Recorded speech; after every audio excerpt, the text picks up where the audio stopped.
The earliest grinding spot is in the S-Time Residence fighting one Psycom Bombardier and two Psycom Predators in the end of Chapter 7 just before the battle against the Havoc Sky Tank.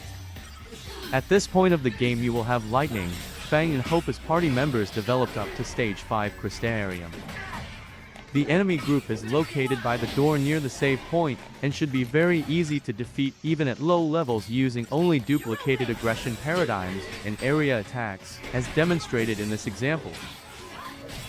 Both enemies drop Phoenix Downs and incentive chips at 10% rate each in a 5 stars battle, which can be sold for 500 and 2,500 gil respectively, and can be respawned very quickly by moving to the other side of the room.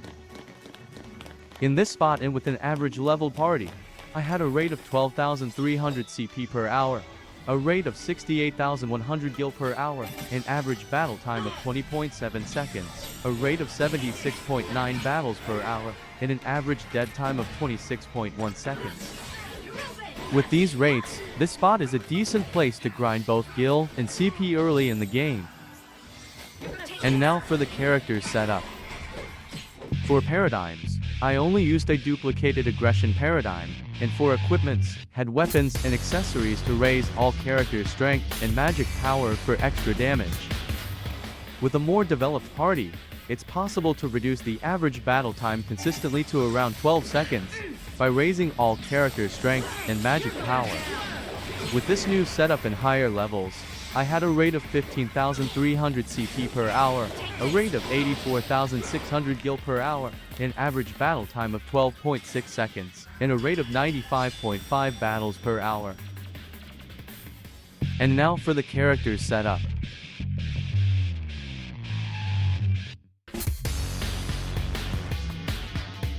And to the next grinding area. Our next grinding spot is in the end of Nautilus area fighting a group of 5 Zwerg Metro Droids in the end of Chapter 8, just before the boss battle against Midlight Reaper. At this point of the game you will have only Saz and Vanilla as party members developed up to Stage 6 Crystarium. The enemy group is located walking around a treasure chest by the last save point, and should be very easy to defeat even at low levels using only duplicated slash and burn paradigms and area attacks, as demonstrated in this example. Zwerg Metro Droids drop torn leathers and smooth hides at 25% rate each in a 5 stars battle, which can be sold for 15 and 75 gil respectively, and will provide 640 CP per battle, making it a good spot to grind CP early in the game. The main drawback in this spot is the high dead time needed to respawn the enemy group. To respawn them, the player needs to walk all the way down near the treasure chest with only one Zwerg Metro Droid walking around it. To make it faster, it is recommended to defeat all enemy groups to clear the way. In this spot and with an average level party, I had a rate of 30,600 CP per hour, a rate of 5,200 gil per hour, an average battle time of 17.8 seconds, a rate of 47.8 battles per hour, and an average dead time of 73.3 seconds. With these rates, this spot is a good place to farm CP early in the game, but not as good to grind Gil as the previous spot. Since the dead time to respawn the enemy group is much higher than the average battle time, defeating enemies faster won't raise substantially the Gil and CP rates for this spot. And now for the characters setup. For paradigms, I only used a duplicated slash and burn paradigm, and for equipments, had weapons and accessories to raise both characters' strength and magic power. And to the next grinding area. Our next grinding spot is located at the end of the Palamecia area fighting 3 different enemy groups in the end of Chapter 9, just before the boss battle against Barthandalus. At this point of the game you will have Lightning as the party leader and to other characters of your choice developed up to Stage 6 Crystarium. Dragoons, Raiders, Destroyers and Huntress drop credit chips and incentive chips at 25% rate each in a 5 stars battle, which can be sold for 500 and 2,500 gil respectively. Psycom Reavers drop credit chips and Koboltites also at 25% rate each in a 5 stars battle, which can be sold for 500 and 3,000 gil respectively. The enemy groups are located in the last platforms of the last area in Palamecia, just before the fight against Barthandelus. To respawn them, the player needs to walk halfway between the platforms with the Reaver, Huntress and Raiders enemy group and go back between the platform containing the save point, fighting all enemies in the way. I recommend using Lightning, Snow, and Saz as party members, and using the strategic warfare paradigm to have Snow drawing enemies' attacks to himself, while Saz builds characters' buffs and Lightning goes on the offensive. Once buffs are set, I switch to the Cerberus paradigm to have all three characters on the offensive to finish enemies quicker, as demonstrated in this example. In this spot and with an average leveled party, I had a rate of 33,900 CP per hour, a rate of 124,000 Gil per hour, an average battle time of 57.7 seconds, a rate of 38.9 battles per hour, and an average dead time of 34.9 seconds. With these rates, this spot is a good place to farm CP, and probably the best one to grind Gil early in the game. And now for the characters setup. For paradigms, I only used the strategic warfare and the Cerberus paradigms. For equipments, had Lightning and Saz with weapons and accessories to raise their strength, and had Snow equipped with weapons and accessories to raise his resilience as a sentinel. With a more developed party, it's possible to reduce the average battle time consistently to around 33 seconds by raising all characters' strength for extra damage. With this new setup in higher levels, I had a rate of 46,200 CP per hour, a rate of 169,500 Gil per hour, an average battle time of 33.1 seconds, and a rate of 53 battles per hour. And now for the characters setup.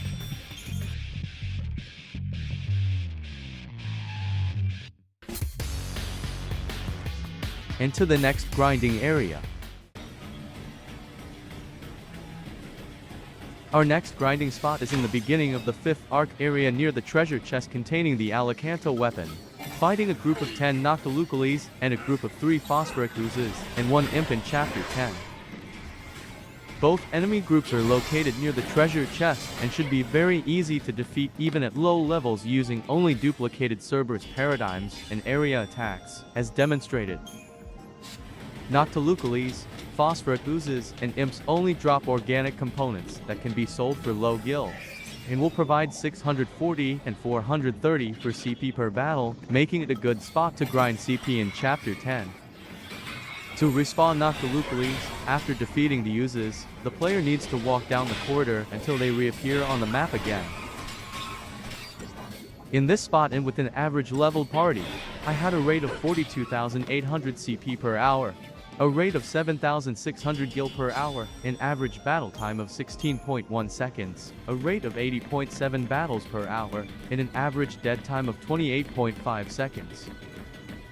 With these rates, this spot is a good place to farm CP in Chapter 10, but not as good to grind Gil as the previous spot in Palamecia. Since the average battle time is already low enough, and a stronger party won't be able to reduce it substantially, Gil and CP rates for this spot won't change much with a more developed party. For paradigms, I only used a duplicated Cerberus paradigm. For equipments, had all characters with weapons and accessories to raise their strength for extra physical damage with Blitz. And to the next grinding area. Our next grinding spot is in the Archaealty Steppe near the northern exit to Mahabara Subterra, fighting a 3-way battle against a Behemoth King and a Megistotherian in Chapter 11. I start the battle using Blitz on the Behemoth King with Saz to hold its chain gauge, and then change the target manually to the Megistotherian before switching to the Bully paradigm, to make Snow attack it while Saz builds, buffs and Vanilla inflicts status ailments on both enemies. With Saz, I cast haste on all characters and in fire and bravery on Snow, until he defeats the Megistotherian.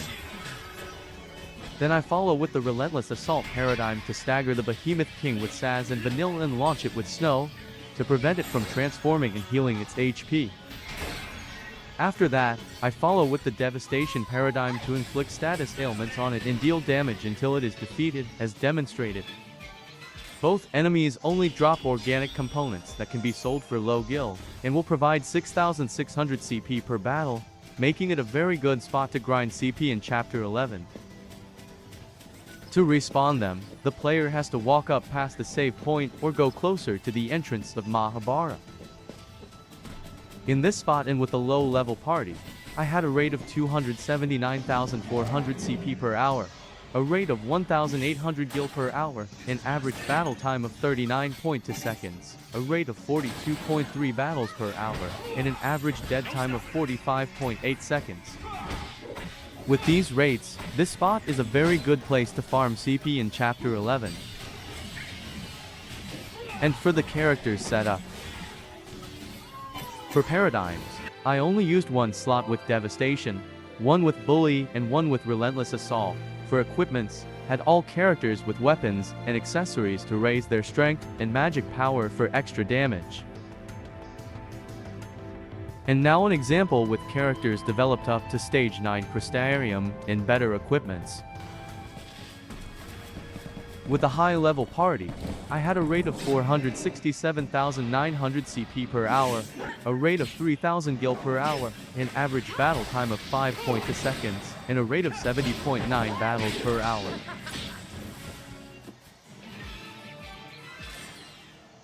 And for the characters setup.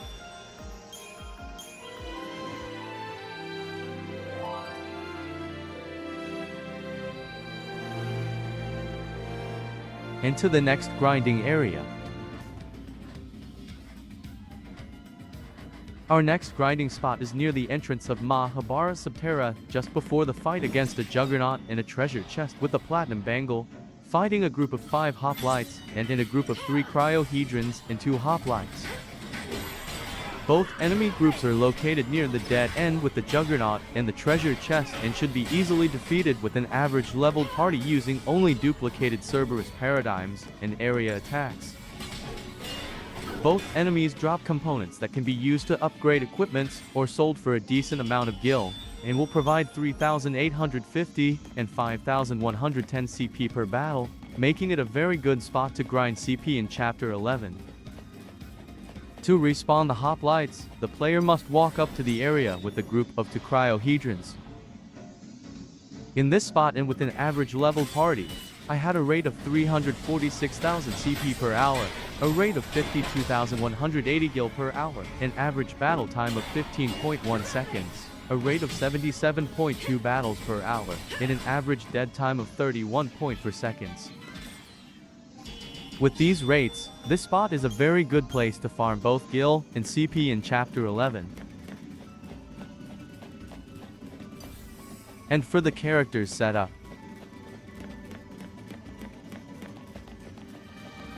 For paradigms, I only used a duplicated Cerberus paradigm. For equipments, had all characters with weapons and accessories to raise their strength and magic power for extra damage and catalogs for better odds getting dropped items.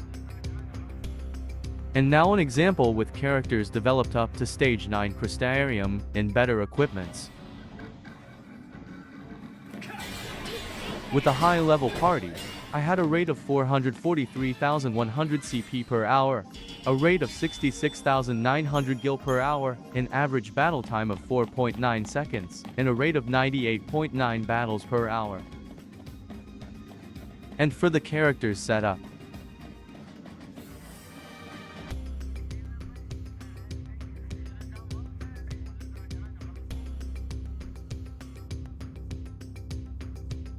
And to the next grinding area.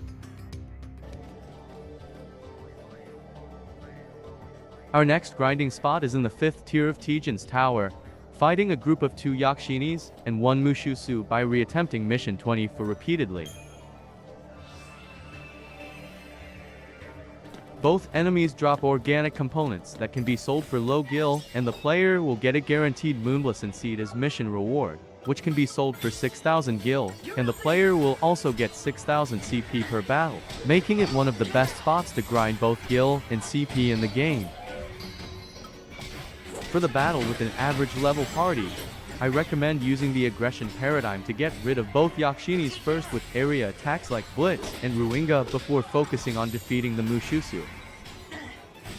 and then follow with the Tri-Disaster paradigm to stagger it and with the Aggression paradigm again to defeat it, as demonstrated in this fight example. In this spot and with an average level party, I had a rate of 297,000 CP per hour, a rate of 303,900 Gil per hour, an average battle time of 39.6 seconds, a rate of 49.6 battles per hour, and an average dead time of 33 seconds. With these rates, this spot is one of the best to farm both Gil and CP in the whole game. And for the characters setup, for paradigms, used a duplicated aggression paradigm, one slot with Tri-Disaster and one slot with tireless charge. For equipments, had all characters with weapons and accessories to raise their strength and magic power for extra damage and lightning with the tetratic tiara for auto vigilance. And now an example with characters developed up to stage 9 Crystarium and better equipments. With a high level party, I had a rate of 490,000 CP per hour, a rate of 502,000 Gil per hour, an average battle time of 11.3 seconds, and a rate of 81.8 battles per hour. And to the next grinding area.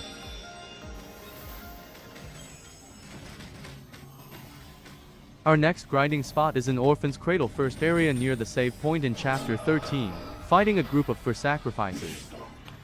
Unfortunately, this grinding spot is only effective in the beginning of chapter 13 and won't be available after the player finishes the game, as the group of for sacrifices won't respawn after defeated. Sacrifices drop perfumes at 25% rate, and Scarletites at 25% rate and a 5-star score, which can be sold for 12,500 Gil and 7,000 Gil respectively, and the player will also get 5,760 CP per battle, making it one of the best spots to grind both Gil and CP in the game. For the battle with an average level party, I recommend using Fang, Lightning and Hope as party members, having Hope's Saboteur role developed only up to D. Shelga during the whole process. It's also very important to have a preemptive battle, and I highly recommend to restart the fight if the player is unsuccessful doing that. I start the battle with the Devastation paradigm using the Quake technique or Ruinga to deal damage while Hope casts D. Shelga to stagger them and raise the magical damage dealt by Lightning and Fang.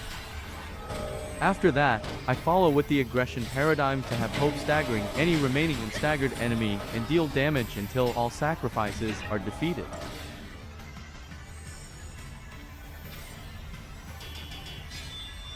To respawn them, the player just needs to walk halfway down the platform near them.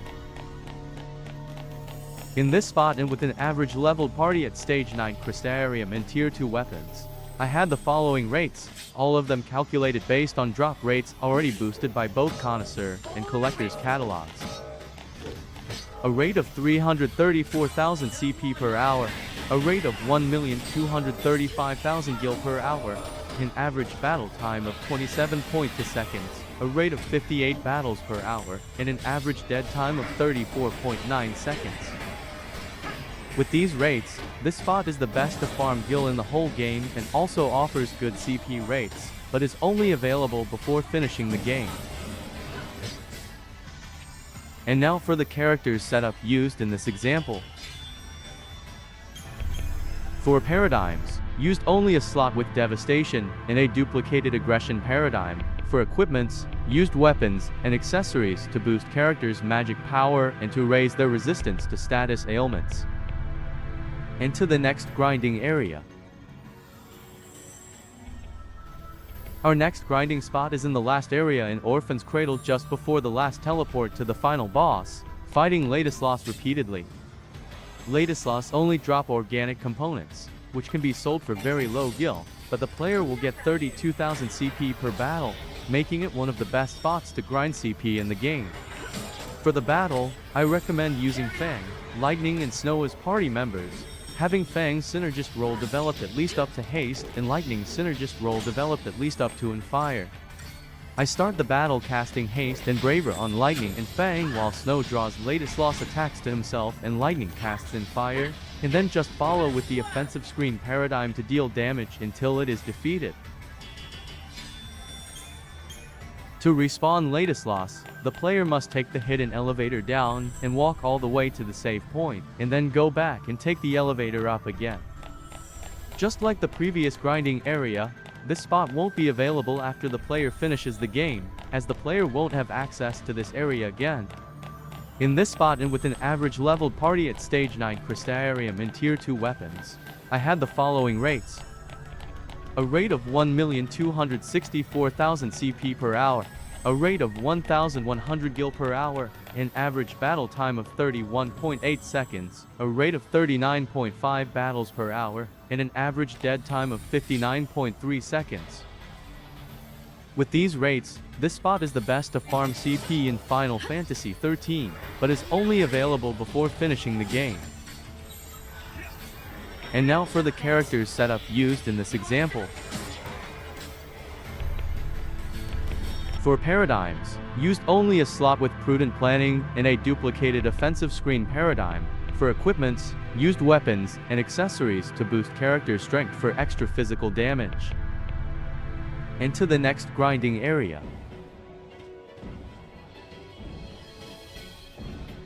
Our next grinding spot is located at Leviathan Plaza, near the save point just before entering Edenhall, fighting adamantuses. Ordwazes are the most important enemies in the game for grinding both Gil, CP, and trapezohedrons. Adamantuses drop platinum ingots at a 25% rate, and trapezohedrons at a 5% rate in a 5-star score, and will provide 40,000 CP per battle. Platinum ingots can be sold for 150,000 Gil, while trapezohedrons are very rare and expensive catalysts necessary to upgrade all characters' tier 3 weapons. Many different strategies, with different parties and growth levels, can be found in a special video in my channel covering battles against Ordwazes. In this spot and with an average leveled party at stage 9 Crystarium and tier 2 weapons, I had the following rates, all of them calculated based on drop rates already boosted by both Connoisseur and Collector's catalogs. A rate of 724,000 CP per hour, a rate of 962,000 Gil per hour, a rate of 0.99 trapezohedrons per hour, an average battle time of 125 seconds, a rate of 18.1 battles per hour, and an average dead time of 73.9 seconds. With these rates, this is one of the best spots in Final Fantasy XIII to farm both CP and Gil, and is also available after finishing the game. To respawn the Adamantuous, the player must walk up to the gate leading to Edenhall, or save and then reload the game at the save point, being this last method the fastest one.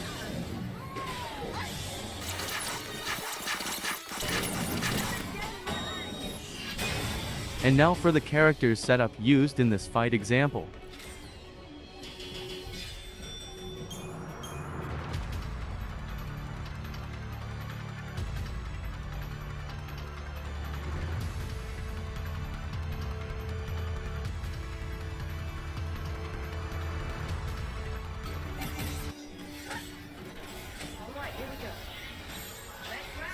In this spot at stage 10 Crystarium and tier 3 weapons and accessories, I had the following rates, all of them calculated based on drop rates already boosted by both Connoisseur and Collector's catalogs.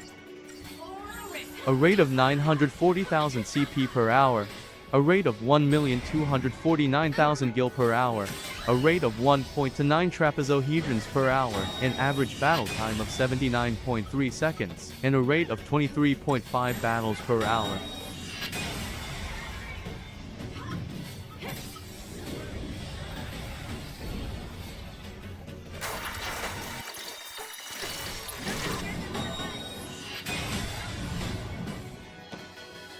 And to the next grinding area.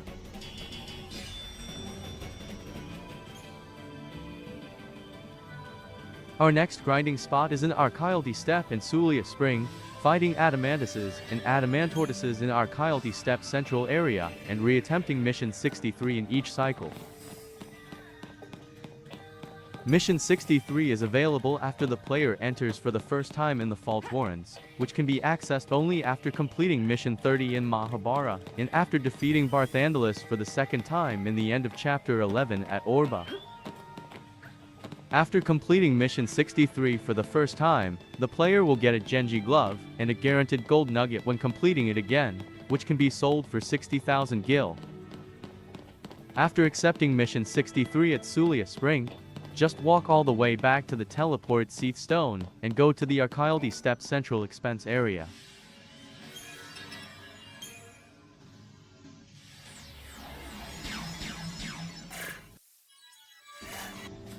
There is a total of 4 Adamantuses and Adamantortises in Archialdi Step Central Expanse, which will respawn after the player leaves the area or accepts one of the 7 missions from the Seath Stone Circle near one of the Adamantuses. This grinding method consists in defeating all 4 Ordoises in the central area and 1 extra Adamant Ordois from Mission 63, which will also provide a guaranteed gold nugget in each cycle. Strategies to fight the Ordoises can be found in a special video in my channel covering Ordoises, as well as in previous grinding areas in this video.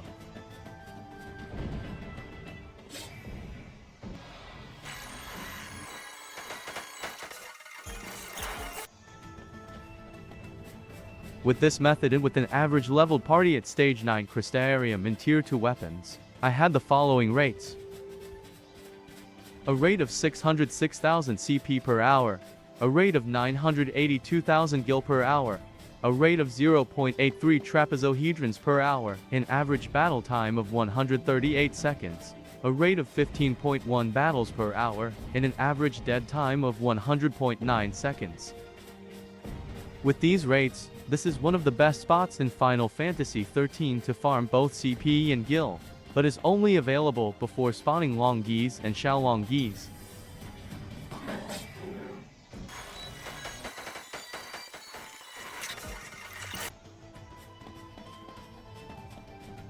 By reattempting Mission 63, the player will be able to fight an extra Adamant Tortoise and will also get a guaranteed gold nugget, which can be sold for 60,000 Gil.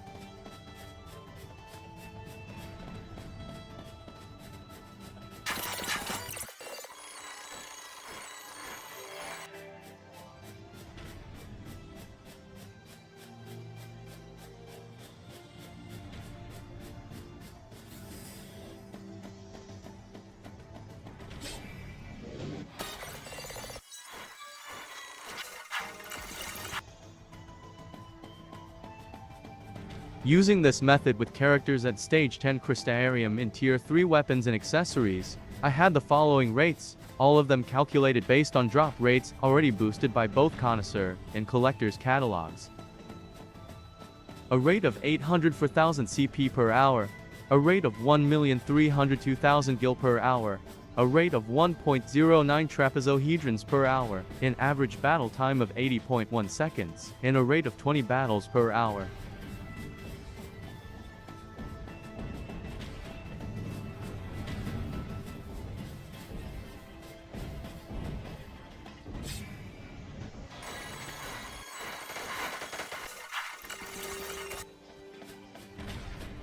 After defeating all 5 Ordoises, just go for the Seath Stone, teleport to Sulia Spring and take Mission 63 again to restart the cycle. Character setup is the same used in the previous grinding spot. And now for the next grinding area. Our next grinding spot is Archialti Step, fighting the Xiaolong Geese guarding a treasure chest containing gold nuggets in the central area. This grinding spot is only available after the player completes all 7 Seath missions from the Seath Stone Circle in Archialti Step. Xiaolong Geese drop gold nuggets at 25% rate, and dark matters at 25% rate in a 5-star score, which can be sold for 60,000 Gil and 9,000 Gil respectively, and the player will also get 60,000 CP per battle, making it one of the best spots to grind both Gil and CP in the game. For the battle with characters at Stage 9 Crystarium and using Tier 2 weapons, I recommend using Fen, Lightning, and Snow as party members. I start the battle with the Tortoise Paradigm to mitigate damage from the Quake spell, and follow with the espionage paradigm to inflict status ailments on Xiaolongyi while Snow starts building characters buffs. Then I switch to the rapid growth paradigm to have lightning casting and fire on all characters, and cast Bravura on Snow and lightning with Fang, switching to the perseverance paradigm to heal whenever needed. After that, I follow with the smart bomb and devastation paradigms to keep Xiaolongyi inflicted with daze most of the time, while building chains, staggering and dealing damage to it with snow and lightning. It's important to synchronize the daze spell with other characters' attacks to ensure that Xiaolongyi will be inflicted with daze between attacks, and to double the damage output as well. In this spot and with an average leveled party at stage 9 for Starium and tier 2 weapons, I had the following rates, all of them calculated based on drop rates already boosted by both Connoisseur and Collector's catalogs. A rate of 1,290,000 CP per hour, a rate of 400 per 1000 Gil per hour, an average battle time of 117 seconds, a rate of 21.5 battles per hour, and an average dead time of 38.9 seconds. With these rates, this spot is the best to farm CP in the whole game and also offers good Gil rates, but is only available much later in the game. To respawn them, the player just needs to walk and defeat the other Xiaolongyi by the treasure chest containing a gold nugget. And now for the characters setup. And that's all I have for this video. I really hope you enjoyed this approach on gameplay. Make sure to subscribe if you want to see more videos like this of Final Fantasy games. Also, if you want to help me to keep working with this series of videos, check the description for more information and links to support my channel.